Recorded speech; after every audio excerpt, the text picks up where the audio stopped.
एक गांव में बबलू और गुड्डू नाम के दो सगे भाई रहा करते थे। बबलू गुड्डू से 10 साल छोटा था। बचपन में ही माँ बाप के गुजर जाने की वजह से गुड्डू ने ही बबलू की परवरिश की थी। कुछ सालों पहले एक सड़क हादसे में गुड्डू अपनी एक टांग गंवा चुका था। वह अपाहिज हो गया था, लेकिन अपाहिज होने के बाद भी वह घर का खर्चा चलाता था, क्योंकि बबलू एक आलसी लकड़हारा था। आज भी दोपहर के 12 बज चुके थे, मगर बबलू सोकर नहीं उठा। उसे दोपहर तक सोता देख गुड्डू गुस्से से बोला, अरे उठ जा छोटे भाई, और कितनी देर तक सोएगा? सूरज सर पर आ गया है, कब जाएगा तू काम पर? गुड्डू की बात सुनकर बबलू अंगड़ाई लेता हुआ उठकर बोला, क्या भैया, तुम तो सुबह सुबह आराम भी नहीं करने देते। दोपहर के वक्त को तो सुबह का वक्त बोलता है। मैंने तेरे लिए जो नाश्ता बनाया था वो भी ठंडा हो चुका है। अब मैं दोपहर का खाना बनाने की तैयारी कर रहा हूँ, मगर तेरी नींद है जो पूरे होने का नाम ही नहीं ले रही। क्या आप दोपहर का खाना बनाने की तैयारी कर रहे हैं? मुझे तो वक्त का पता ही नहीं चला। गुड्डू खांसते हुए बोला, बबलू, सारे गांव में तू आलसी बन के नाम से मशहूर है। जब भी कोई मुझसे तेरी बुराई करता है तो मुझे बहुत बुरा लगता है। अगर उस सड़क हादसे ने मुझे अपाहिज नहीं बनाया होता तो मैं तुझसे कभी भी काम करने के लिए नहीं कहता। लेकिन सच तो यह है बबलू की अब मुझसे हम दोनों का खर्चा बहुत मुश्किल से उठाया जाता है, और कई दिन से ये खांसी भी मुझे तंग कर रही है। क्या भैया, सीधे सीधे ये क्यों नहीं कहते कि आप मुझसे तंग आ गए हो? ऐसी बात नहीं है बबलू, मैं चाहता हूँ तू मेहनती बन जाए, ताकि तेरे लिए कोई अच्छी सी लड़की देखकर तेरी शादी कराई जा सके। अब तू जल्दी से नाश्ता कर ले। बबलू नाश्ता करके अपनी कुल्हाड़ी लेकर जंगलों की ओर चल दिया। वो अपने घर से कुछ ही दूर चला था कि तभी गांव के सुखिया चाचा उसका मजाक उड़ाते हुए बोले, क्या बात है बबलू, तू फिर से इतनी जल्दी उठ गया? अरे इतनी सुबह सुबह अगर काम पर जाएगा तो बीमार पड़ जाएगा भाई, है? अरे तुमको क्या सुखिया चाचा, मैं जल्दी उठूं या देरी से, मेरी मर्जी। बबलू की बात सुनकर सुखिया के चेहरे पर गुस्सा झलकने लगा। क्या बोला? जब तेरी मर्जी होगी तब तू सोकर उठेगा? बेशर्म, शर्म तो तुझे आती नहीं है। इतना बड़ा हट्टा कट्टा हो गया है। तेरा अपाहिज भाई दूसरों की गुलामी कर अपना और तेरा पेट भरता है, और तू दिन भर घोड़ों की तरह सोया रहता है। सुखिया की बात सुनकर बबलू के चेहरे पर भी क्रोध झलकने लगा। वह तेज कदमों से जंगलों की ओर चला गया और एक पेड़ के पास जाकर गुस्से से अपनी आँख से बोला, ये गाँव के लोग अपने आप को पता नहीं क्या समझते, जरा जरा से मेहनती क्या हो गए, मेरा मजाक उड़ाने में कोई कसर नहीं छोड़ते। आज मैं इतनी लकड़ियाँ काटूंगा कि सबके मुंह बंद हो जाएंगे। इतना कहकर बबलू अपनी कुल्हाड़ी से लकड़ियाँ काटने लगा, मगर मुश्किल से उसने थोड़ी सी लकड़ियाँ काटी होंगी कि उसे थकान महसूस होने लगती है, और वह अपने माथे का पसीना पोंछता हुआ बोला, आज थोड़ी गर्मी भी ज्यादा लग रही है और थकान भी लग रही है। एक काम करता हूँ, सो जाता हूँ। बबलू एक पेड़ के नीचे आराम से खर्राटे लेकर सोने लगा। तभी किसी ने उसे उठा दिया। बबलू अंगड़ाई लेता हुआ उठकर बोला, कौन है भाई जिसने मुझे इतनी अच्छी नींद से जगा दिया? इतना अच्छा सपना देख रहा था कि मैं एक महल में बैठकर अच्छा भोजन कर रहा हूँ। यह कहकर बबलू इधर उधर देखने लगा। उसने देखा कि उसके सामने एक साधु खड़ा हुआ उसे क्रोधित भरी नजरों से देख रहा था। यहाँ पर मेहनत करने के बजाय तू आराम से सो रहा है। तुझे ऐसा करते हुए मैं काफी दिन से देख रहा हूँ। मैं तुझे चेतावनी देने आया हूँ, सुधर जा, मुसीबत तेरे सर पर खड़ी है। कैसी मुसीबत बाबा? जाओ, जाकर मुझे सोने दो। मैंने अपने जीवन में तेरे जैसा आलसी लकड़हारा नहीं देखा। लकड़ियाँ काटने के बजाय तू सो जाता है। अरे बाबा, आज मेरी कुल्हाड़ी खराब हो गई है, इस वजह से मैं सो गया। बबलू ने इतना ही कहा था कि उस साधु ने अपना हाथ पीछे की ओर कर लिया। अचानक बबलू ने देखा कि उसके हाथ में एक कुल्हाड़ी आ गई। ये कुल्हाड़ी नई और बहुत अच्छी है, इससे लकड़ियाँ जल्दी कटेगी। जाओ बाबा, नहीं चाहिए मुझे तुम्हारी ये कुल्हाड़ी, मैं सिर्फ अपनी कुल्हाड़ी से ही लकड़ियाँ काटता हूँ। आलसी लकड़हारे, ये क्यों नहीं कहता कि तुझे काम नहीं करना है? मैं तो तुझे चेतावनी देने आया था, लेकिन अब लगता है कि तुझसे कुछ भी बात करना बेकार है। इतना कहकर साधु क्रोधित होकर वहाँ से चला गया और बबलू आराम से वहाँ पर दोबारा सो गया। शाम को बबलू कुछ लकड़ियाँ लेकर अपने घर की ओर आ गया। इतनी कम लकड़ियों को देखकर गुड्डू बोला, ये क्या बबलू, आज फिर इतनी कम लकड़ियाँ? भैया वो कुल्हाड़ी की धार कम हो गई थी। बबलू तू रोज कोई ना कोई बहाना बनाता है, भला इतनी कम लकड़ियों से गुजारा कैसे चलेगा? कोई बात नहीं भैया, कल ज्यादा लकड़ियां काट लूंगा। इतना कहकर बबलू अंदर चला गया और खाना खाकर सो गया।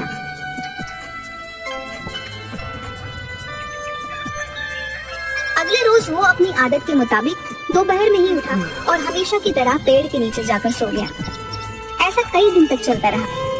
सच तो ये है कि गुड्डू उसे समझा समझा कर तंग आ चुका था। गुड्डू की खांसी भी अब बढ़ चुकी थी। अब वह रोज रात को बुरी तरह से खांसता रहता था। एक रोज बबलू दोपहर में जब उठा तो उसने देखा कि उसका बड़ा भाई गुड्डू लेटा हुआ था। क्या भैया आप मुझसे बोलते हो कि जल्दी नहीं उठते, और आज आप खुद दोपहर तक लेटे हुए हो। आपने तो नाश्ता तक नहीं बनाया। अब खाली पेट में काम पर कैसे जाऊंगा? आज मुझे शरीर में बहुत ज्यादा कमजोरी महसूस हो रही थी बबलू, मैं चाहकर भी उठ नहीं पाया। तू एक काम कर, तू बाजार से कुछ खा पी लेना। गुड्डू उठकर बैठ गया। तभी गुड्डू को जोर जोर से खांसी होने लगी और खांसी के साथ गुड्डू के मुंह से खून भी आने लगा। ये क्या भैया, खांसी के साथ आपके मुंह से तो खून आ रहा है। इतना कहकर बबलू ने गुड्डू का हाथ पकड़ लिया। भैया आपको तो बहुत तेज बुखार भी है। अरे कुछ नहीं बबलू, हल्का फुल्का बुखार है और कभी कभी खांसी के साथ खून आ ही जाता है। नहीं भैया, आप चलिए मेरे साथ, मैं आपको अभी और इसी वक्त डॉक्टर के यहाँ ले चलता हूँ। बबलू भले ही एक आलसी व्यक्ति था, लेकिन वो अपने बड़े भाई से अपने पिता की तरह प्यार करता था। बबलू जबरदस्ती गुड्डू को डॉक्टर के यहाँ ले जाता है। डॉक्टर ने गुड्डू की पूरे शरीर की जांच पड़ताल की और बेहद गंभीर नजरों से बबलू की ओर देखकर बोला, गुड्डू की हालत सही नहीं है, उसके फेफड़े बहुत कमजोर हो चुके हैं, उसे इलाज की सख्त जरूरत है और इसके लिए हमें उसका ऑपरेशन करना पड़ेगा, तभी गुड्डू को आराम मिलेगा और वो ठीक हो पाएगा। ऑपरेशन तो बहुत महंगा होता है डॉक्टर साहब। तुमने सही कहा बबलू, तुम्हें 50,000 का जल्द से जल्द इंतजाम करना है। 50,000 का नाम सुनकर बबलू बुरी तरह से घबरा गया, लेकिन उसने डॉक्टर को कुछ भी जाहिर होने नहीं दिया। ठीक है डॉक्टर साहब, एक हफ्ते के अंदर अंदर मैं 50,000 का इंतजाम कर दूंगा। ठीक है, तब तक दवाइयाँ देते रहना, फिर मुझसे खून आना बंद हो जाएगा और बुखार भी उतर जाएगा।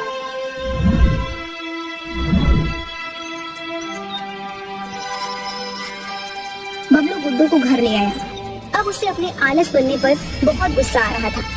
वह किसी भी कीमत पर अपने पिता जैसे बड़े भाई को खोना नहीं चाहता था। अगले दिन बबलू सुबह सुबह उठकर मुखिया के पास चला गया। बबलू को देखकर मुखिया मूंछों पर ताव देता हुआ मुस्कुराते हुए बोला, क्या बात है बबलू, आज सुबह सुबह मेरे घर का रास्ता कैसे भूल गया तू? आज तो तू सुबह 6 बजे ही उठ गया। मुखिया जी, मेरे बड़े भाई की तबीयत बहुत खराब है। तो इसका मतलब तू मुझसे पैसे उधार मांगने आया है? मुखिया जी आपने बिल्कुल सही कहा, मुझे 50,000 की सख्त जरूरत है। उसके बदले आप मुझसे जो भी काम करवाओगे मैं मेहनत से करूंगा और जल्द से जल्द आपके पैसे कटवा दूंगा। तेरा दिमाग तो ठीक है, तुझसे लकड़ियां तो ठीक से काटी नहीं जाती, मेहनत का काम क्या खाक करेगा? और वैसे भी ये तो एक दिन होना ही था। बेचारा गुड्डू मेहनत कर करके तुझे पाल पोस कर बड़ा कर रहा था और खुद बीमार होकर घर पर बैठ गया। मुखिया ने बबलू को पैसे और काम देने से साफ इनकार कर दिया। थक हार कर बबलू सुखिया चाचा के पास पहुंचा। सुखिया के पास बहुत खेती थी। बबलू को देखकर सुखिया बोला, क्या बात है बबलू, आज तो बहुत जल्दी उठ गया, पूरे गांव में मिठाई बंटवा दूं क्या? सुखिया चाचा, मेरे भाई की तबीयत ठीक नहीं है, डॉक्टर ने ऑपरेशन बताया है, मुझे 50,000 की सख्त जरूरत है। आप मुझे पैसे दे दो और उसके बदले आप जितने साल मुझसे अपने खेतों में काम करवाना चाहते हैं मैं करने को तैयार हूँ। बबलू, तुझे सुबह सुबह मैं ही मिला था। अरे तेरे आलस पने के चर्चे सिर्फ इस गांव में नहीं बल्कि दूसरे गांव में भी मशहूर हैं। सब जानते हैं बबलू कि तू मुश्किल से 2-4 लकड़ियां काट कर पूरे दिन सोता रहता है। अरे तू तो उठकर एक गिलास पानी भी नहीं पी सकता, खेतों में क्या खाक काम करेगा? चल भाग यहाँ से।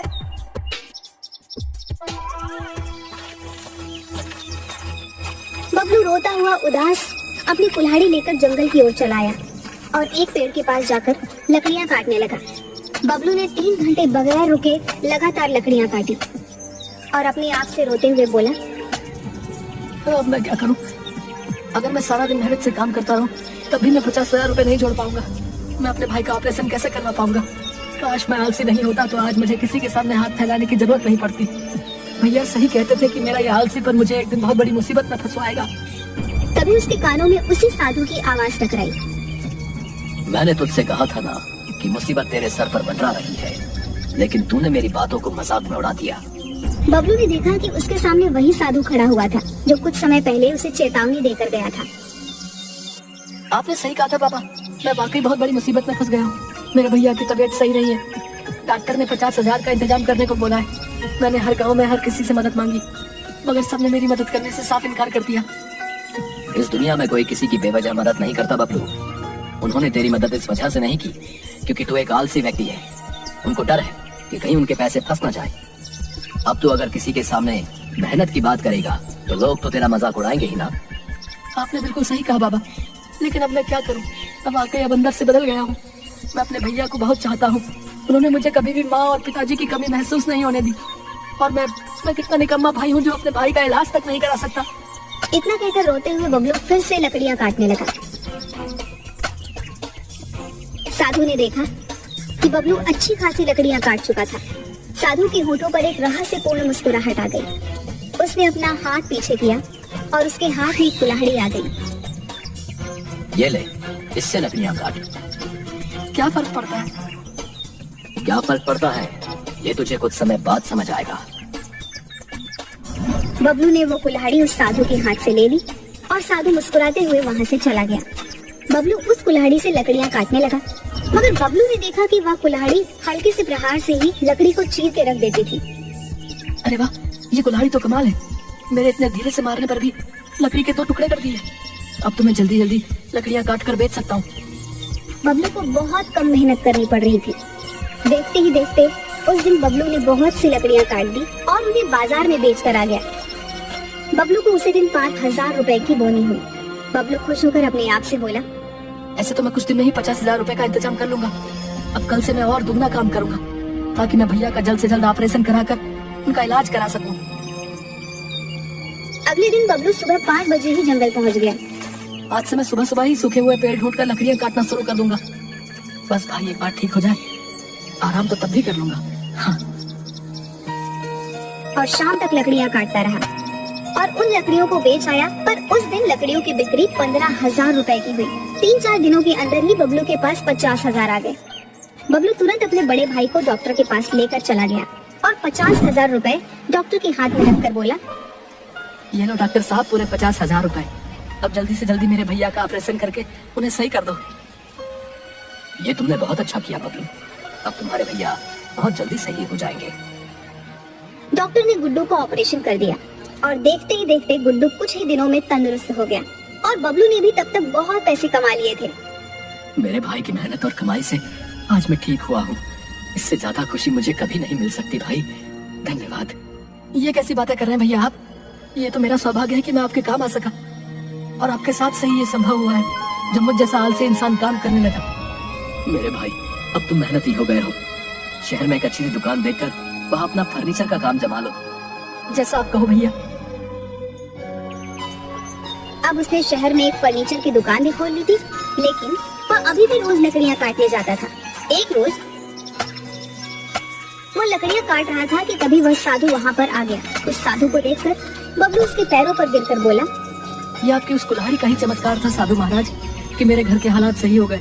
मेरे भैया का ऑपरेशन हो गया और मैंने अब शहर में लकड़ी के फर्नीचर की दुकान भी कर ली है। ये सब इस कुल्हाड़ी का कमाल नहीं है बबलू। इस कुल्हाड़ी की तो खासियत बस ये है कि ये बहुत कम समय में लकड़ी को चीर देती है। ये सब तो तुम्हारी मेहनत और लगन का कमाल है। आलसी आदमी के हाथ में तुम चाहे जितनी भी दौलत दे दो, वो उसे कुछ ही दिनों में लुटा देगा। अगर तुम पहले की तरह आलसी होते तो यकीन मानो ये कुल्हाड़ी भी तुम्हारे किसी काम की नहीं हो। ये लो बाबा अपनी कुल्हाड़ी, अब मुझे इसकी कोई जरूरत नहीं। मैं समझ गया, मेहनत ही सफलता की कुंजी है। बबलू की बात पर साधु मुस्कुराते हुए वहाँ से चला गया। अब बबलू बहुत ज्यादा मेहनती है। आज बबलू अपनी मेहनत के दम पर एक सफल व्यापारी बन चुका है।